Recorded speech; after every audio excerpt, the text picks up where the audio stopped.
Good evening, everyone.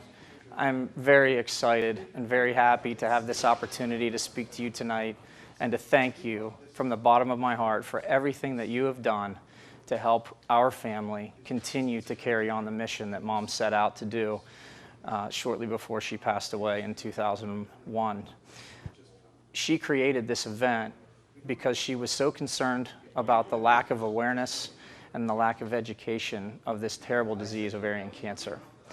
And today, we find ourselves 15 years later, still continuing to run this event, to fill this event, and have this event continue to raise money and be so successful.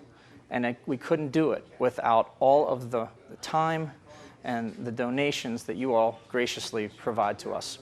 This video tonight is designed for us to stop talking to you, but to show you exactly what it is that you've done to help survivors, to help family members, to raise awareness and carry forth our mission. So thank you again. I hope that you had a great time today.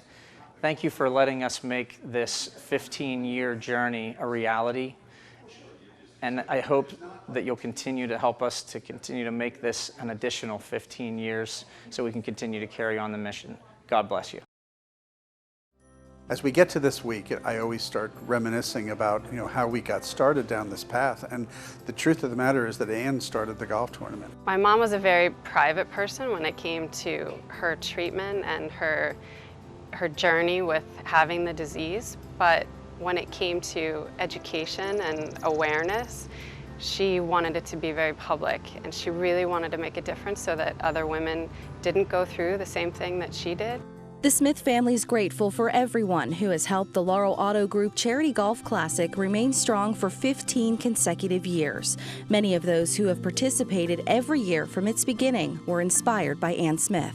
Ann Harris Smith is one of my favorite people of all time. She loved life and she loved her family. You couldn't help but to smile every time you were around her. Ann was bigger than life. I mean, she was an incredible woman. Very brave, and I think that her message of wanting to make sure that other women did not suffer the same event was admirable. This is not about a golf outing, it's about the commitment of family and friends to carry on the spirit and the will to overcome that Ann so believed in. Although this tournament has been around, Ann started 15 years ago. A year or two later, Molly was giving out these wristbands, and I've had this one on ever since. And it's amazing how many people ask, what is that band for? Because the color is a little bit different. And I tell them, and I show them how it says, it whispers, so listen.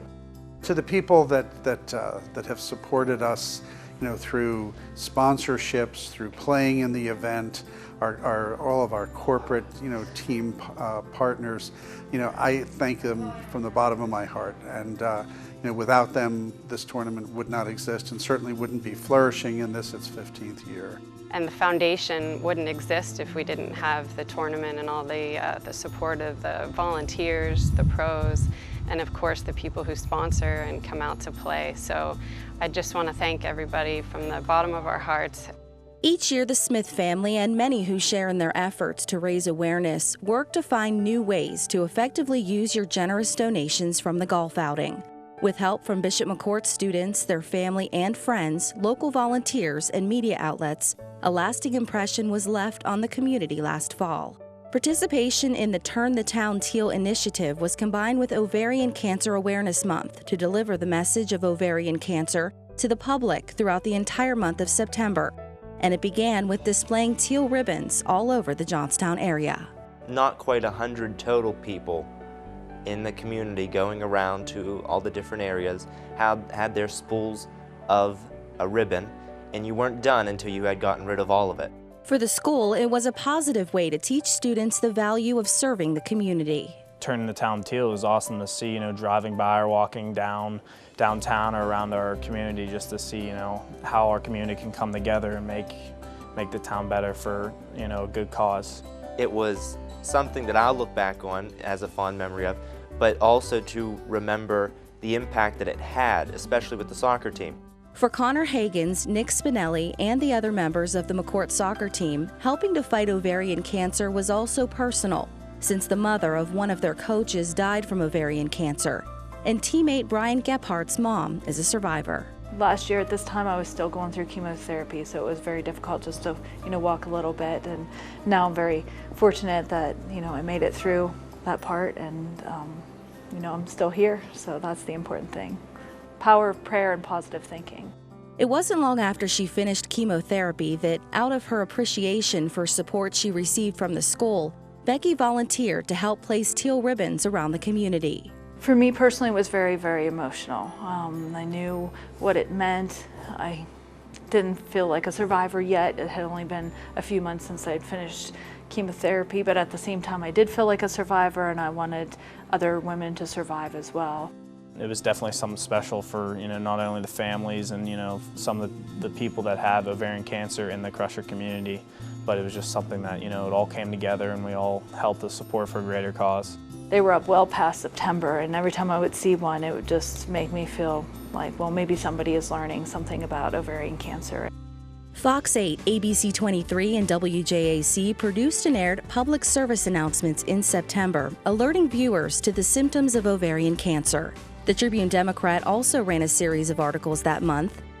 WJAC's Marty Redovonic, now a cancer survivor himself, felt compelled to share with others a message of hope. I think that people need to hear that life, while it changes dramatically the moment you hear you have cancer, so many people survive, and it's so possible to turn that negative into the biggest positive.